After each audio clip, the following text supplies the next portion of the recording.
Olá, meu nome é Anicele e, entre outras coisas, sou integrante do Liberta Elas. Que massa que você chegou até aqui. Sejam bem-vindos a essa caminhada de sons, palavras, afetos e trajetórias de vida. Este é o podcast Maternidade Entre Muros.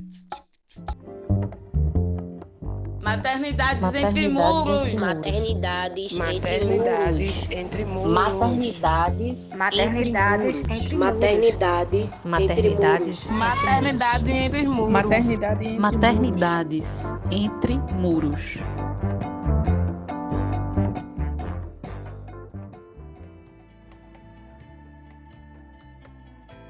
Olá, eu sou Clarissa e neste 5º episódio vamos conversar sobre justiça reprodutiva, direitos sexuais e violência obstétrica por meio das experiências de Alane, Cristilane, Maiene, Ana Paula, Fernanda e Nilande, que você conheceu nos episódios anteriores e são sobreviventes do cárcere aqui de Pernambuco. Justiça reprodutiva é sobre como podemos exercer nossa autonomia e liberdade em relação aos nossos corpos e como as nossas escolhas em relação à sexualidade e formas de reprodução devem ser garantidas e asseguradas. Eu queria saber das companheiras se vocês imaginavam assim que a maternidade era tão difícil, que vocês iam passar por tudo isso. Quando lá atrás vocês, em algum momento, pensaram em ser mãe, vocês imaginavam passar por todas essas situações. Eu pensava que ter filho era um conto de fada, né? Que eu vi minhas colegas postando fotos, criança limpinha, arrumadinha. Eu achava que era aquilo ali. Mas depois que eu tive o primeiro, eu já faltava um mês e alguma coisa para o meu bebê nascer. Como era primeiro, eu sofri um pouquinho em casa, porque as meninas sempre me relatavam que quando a gente faz escândalo na maternidade, a gente fica pela última. Que eles não dão muito cartaz para quem faz escândalo. No caso assim, você está sentindo dor e não pode expressar a dor que você está sentindo, você tem que ficar calado. E então eu com medo, né, dos toques, fiquei com medo assim do que o pessoal falava. Era meu primeiro filho. Quando eu comecei a sentir dor, era 4 horas da tarde. De um sábado, quando foi no domingo, eu fui para o hospital. Chegou lá, elas falaram que eu não estava com muita dilatação, voltei para casa. Na madrugada seguinte, fui de novo, já eram as 4 e poucas. Cheguei lá, me deram outro toque e já disseram que eu estava com 7 de dilatação. Como era meu primeiro filho, minha primeira experiência, para mim era normal tudo que eles estavam fazendo ali. Então me encaminharam para a sala de parto e eles me falaram que iam fazer um procedimento que era normal deles fazer. Que no caso, se eu não aguentasse mesmo, eu falasse para eles que ele saía. Então ficou uma médica à minha direita e outra à minha esquerda, onde uma colocou os 2 braços embaixo do meu peito, entre meu peito e minha barriga, e subiram em cima de mim, ficaram em cima de uma escada, onde um botou o braço e o outro puxava do outro lado os 2 pulsos dele, fazendo força para baixo para meu bebê sair. Meu primeiro parto eu achei que era normal, então eu deixei. Fiquei com medo de dizer que estava sentindo muita dor e eles pararem. Então deixei ele prosseguir. E depois que eu tive meu bebê foi que eu vim descobrir que isso era violência obstétrica. O procedimento que Maiene relata é conhecido como manobra de Christeller e é considerado uma violência obstétrica, não sendo o seu uso indicado pela Organização Mundial de Saúde.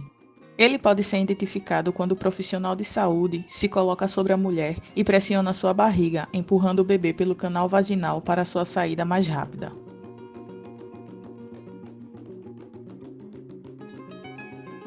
Eu não imaginava não a vida de mãe não, porque nem esperava ter filho, né? Porque eu fiz de tudo para terminar os estudos, tudo em 2º grau, fazia curso e nenhum dos meus filhos foi planejado. Eu falo logo de Davi, né? Que é do meu menino, que a minha bolsa estourou, a enfermeira não acreditou em mim. Me viu muito nova, né? Primeiro filho.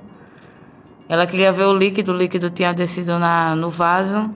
E ela mandou eu dormir, me olhou com aquela cara de nojo, né? Ela era bem branquinha, né? Eu não sei se pelo fato de eu ser negra. Me olhou com cara de nojo e mandou eu dormir. Isso, resumindo, meu filho ficou quase 24 horas dentro de mim, né? Sem o líquido amniótico. Aí forçaram o normal, que era ir para cesárea. Aí estimularam com o comprimido, tudo bem. A bolsa estourou, a enfermeira me botou para dormir de novo. Não quis saber, aí foi quando viram que realmente a criança ia nascer, que me botaram lá para baixo. Aí, vai lá, vem cá, eu comecei a não sentir mais contração. Foi quando subiu em cima de mim também, assim, e forçaram, empurraram para baixo, né? Minha barriga até a criança nascer.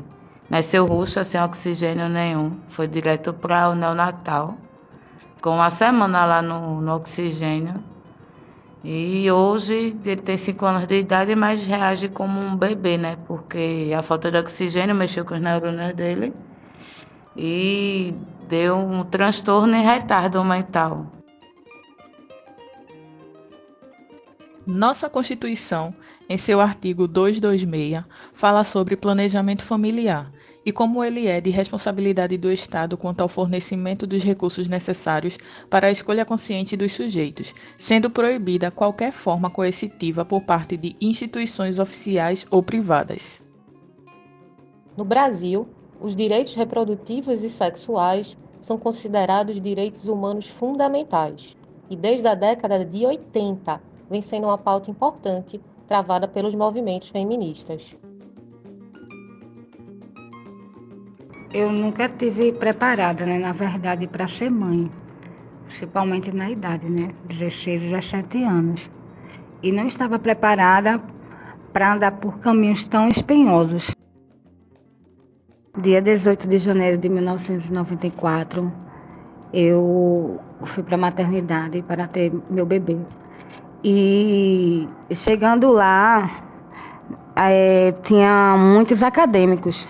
E o médico responsável para fazer meu parto, ele estava já para largar. Então ele falou que não dava para ele ficar para fazer meu parto, porque já ia dar 10 horas e era hora dele largar. Então eu fiquei nas mãos, né, de acadêmicos, que causou no meu parto que minha filha, ela foi puxada e ela teve, no momento em que eu tive ela, eu tive eclâmpsia, que fiquei me debatendo na sala do parto. E no momento em que minha filha nasceu, que eu fiquei me debatendo, eles não em nenhum momento chegaram perto de mim para me ajudar. Eles se afastaram e ficaram com os olhos tudo arregalados, assim, tipo com medo. Então, naquele momento ali, eu pedi para ver minha filha, que eu achava que eu ia morrer. Então, eu me abracei com minha filha e pedindo a Deus para que não deixasse eu morrer, porque eu ainda queria viver para poder cuidar dela. Então, naquele momento em que eu me abracei com ela, ali eu fui me acalmando e voltei. Então, ela ficou com um probleminha na perna, que se chama o nome de ortolone, que eu tive que usar várias fraldas como se fosse um absorvente para as perninhas dela ficarem abertas, para o ossinho dela voltar para o lugar.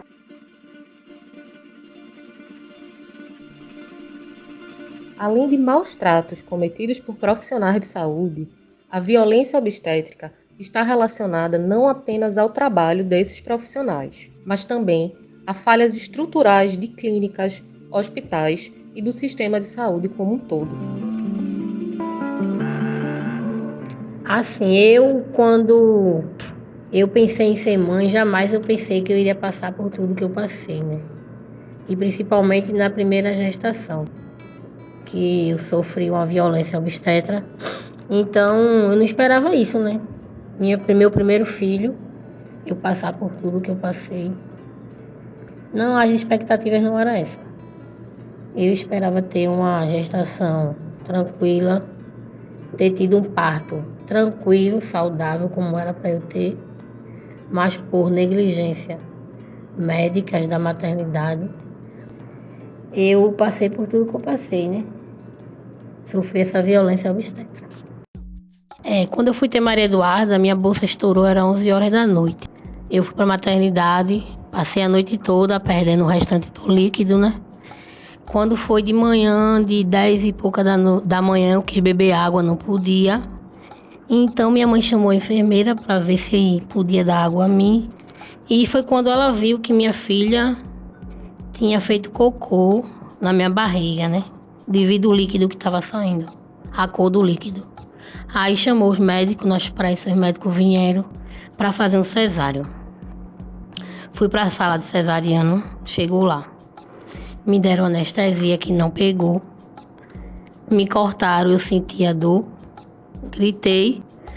A enfermeira veio falar comigo, perguntou o que era que estava acontecendo. Eu disse a ela que estava sentindo o corte, o médico me cortar. Então ela disse que isso era normal. Eu disse a ela, não é normal, que eu estou sentindo doer. Aí o médico novamente cortou o segundo couro da minha barriga. No terceiro couro da minha barriga eu gritei, então ele pediu para mim mexer os pés. Aí eu mexi o dedo. Aí ele disse, realmente a anestesia não pegou. Aí a enfermeira disse, e agora, doutor? A gente vai levantar ela para dar outra? Aí o médico disse, não pode, que ela já está cortada. Prepara a anestesia geral para aplicar nela. Aí foi quando prepararam a anestesia geral, colocaram no soro e eu tive minha filha, né? Ela saiu da sala de cirurgia, foi direto para neonatal também, né? Para fazer exames para ver se ela tinha engolido o resto do parto, né? Da fezes, né? Então, graças a meu bom Deus, não chegou a ela engolir não, porque eu acho também porque a gente deu fé de que tinha algo estranho na hora, né? E chamou logo a enfermeira, porque eu acho que se eu tivesse me abestalhado, talvez não estava nem com a minha filha hoje, né? Na pesquisa Nascer no Brasil, realizada em 2017, foi observado que grávidas, negras e pardas recebem menos anestesia durante o trabalho de parto. Eu não imaginava que eu iria passar por violência obstétrica no parto, que eu ia ter que ficar afastada da minha filha por 1 ano e 8 meses, quando ela ainda era um bebê. De 1 ano e 8 meses, tive que ficar afastada por conta do câncer. E achava que ser mãe era super tranquilo, né? No dia 21 de fevereiro de 2016, eu fui para a maternidade, fiquei em Olinda. Quando cheguei lá, a médica prontonista me deu um toque, eu estava com 7 centímetros. Aí subi para ficar internada. Chegando lá em cima, foram se passando as horas e foi aumentando minha dilatação. Mas nada de eu conseguir ter a bebê. Aí veio uma enfermeira, ela subiu em cima de mim com sua mão, forçou para abaixar minha barriga. O médico teve que estourar minha bolsa com uma paleta, até que enfim no outro dia eu cheguei em 10 centímetros, mas aí eu comecei a fazer força e nada da criança sair.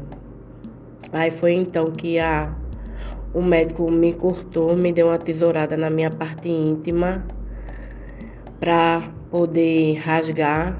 Aí foi quando eu fiquei fazendo muita força e a criança saiu.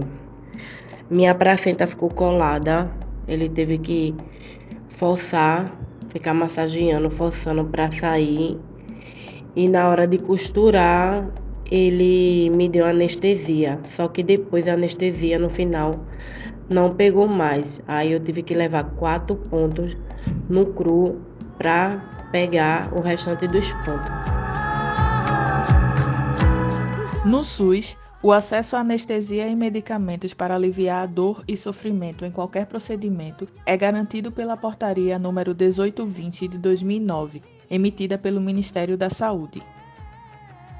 Antes, durante e após o parto, é direito da gestante receber tratamento humanizado, obter informações e ter uma acompanhante durante toda a internação na instituição hospitalar.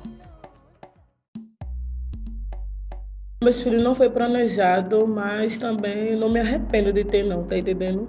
Porque, assim, minha filha, Safira, como eu tive ela estava com 1 ano, fui para a unidade prisional, tá entendendo? Foi um pouco muito difícil, tá entendendo? Porque eu não acompanhei minha filha, fiquei 7 anos, quando eu saí ela estava com 7 anos, passei 7 anos presa. Então foi muito difícil ser mãe também, como eu fui sair da cadeia, engravidei de novo de Paulo Silas. E também, 1 mês, eu ia para a cadeia de novo. Eu não fui por causa dessa lei, né, que teve. Porque ia deixar meus filhos novamente também com os outros, da minha família. O Marco Legal da Primeira Infância e o HC Coletivo de 2018 ampliaram as hipóteses de prisão domiciliar cautelar durante a instrução processual, possibilitando a garantia de alternativa à prisão preventiva para mulheres gestantes e mães de crianças com até 12 anos. Minha filha foi de 7 meses. Como cheguei lá, na maternidade, ele disse que eu estava com 7 meses, mandaram eu vir para casa. Só que minha mãe viu que eu estava descendo muito líquido e não me botou para casa, botou lá mesmo, deixou na maternidade. Aí eles deram injeção em mim. Aí eu comecei a sentir muitas contrações. Aí ele disse que eu não tinha passagem para ter normal, aí fez cesáreo. Aí tive minha filha cesáreo, né? Aí eu passei 17 dias internada com a minha filha.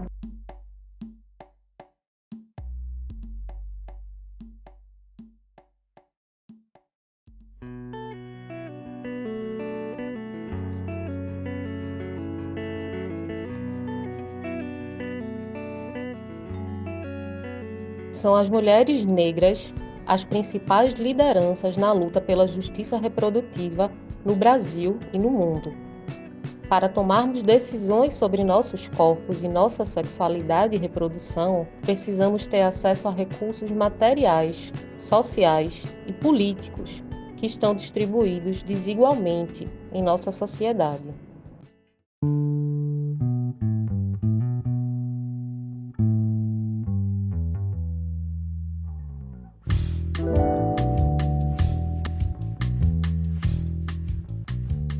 Quero fazer uma pergunta para a companheira Fernanda. Fernanda, quando você foi ter sua bebê, que você tá com a tornozeleira eletrônica, qual foi a sensação? Os médicos te tratou normal ou com indiferença por conta da tornozeleira? Eu senti a sensação de como se eles tivessem medo. Eles com medo de mim. Na sala de cirurgia mesmo não queriam pegar na tornozeleira, porque era para tirar, né? Aí me botaram na sala de cirurgia com a tornozeleira e tudo, coisa que não pode, né? Bateria dentro de uma sala de cirurgia. Já dá para imaginar que deu merda, né? Deu errado. Aí quando deram anestesia hacker, que me deitaram lá, que arriaram o pano, eu senti aquele sopapo, um choque entre as pernas. Devido à pulseira, né? Que era para ter tirado. Tiraram o brinco, tiraram o pince, tiraram tudo, né? Mas ninguém quis mexer na pulseira, eu ainda disse, né? Tire, pelo amor de Deus, se der algum problema. Mas ninguém ligou, né? Eu levei aquele belo choque, terrível. Mas graças a Deus deu tudo certo, né? A anestesia pegou direitinho, a menina nasceu, né? O que foi impactante foi só o choque mesmo, né? Que dá aquela sensação até de morte. Numa sala de cirurgia, você aberto, né? E levar um choque é uma loucura, né? A violência obstétrica atinge quase metade das mulheres que utilizam a rede pública de saúde no Brasil. É importante ressaltar que a violência obstétrica pode ocorrer no pré-natal, parto, pós-parto e abortamento. Práticas comuns desse tipo de violência incluem a adoção de procedimentos sem evidências científicas de benefícios, como a incisão cirúrgica da vagina e do períneo, a retirada dos pelos antes de uma cirurgia e a manobra de Christeller, citada anteriormente.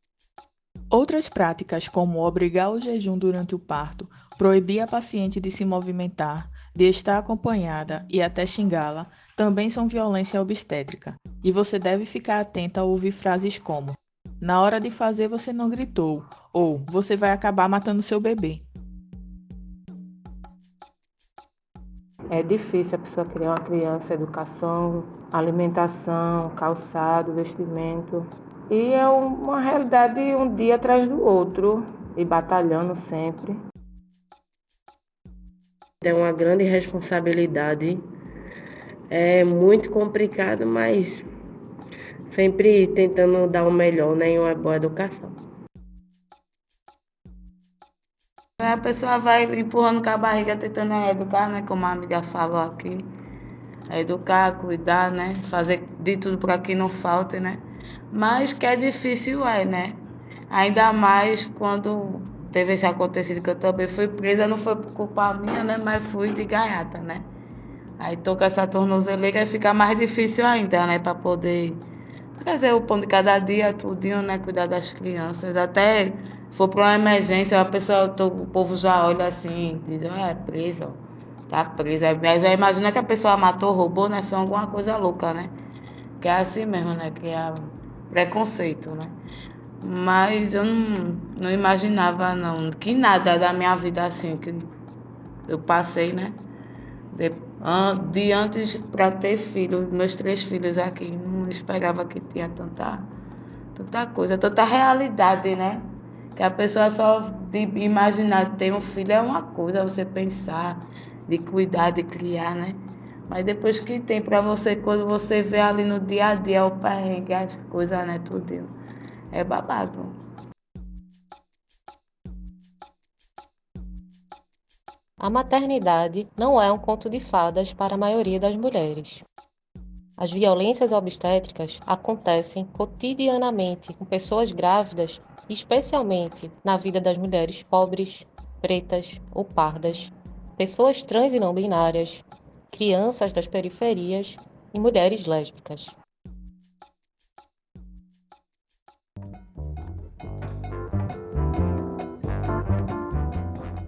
O podcast Maternidade Entre Muros se encerra neste episódio. Queremos agradecer a todas as pessoas que chegaram até aqui e que fortalecem a luta pela liberdade. Não esquece de ir no nosso Facebook e Instagram, que são o @libertaelas e @maternidade entre muros. Nos encontramos por aí. Até a próxima e liberta elas!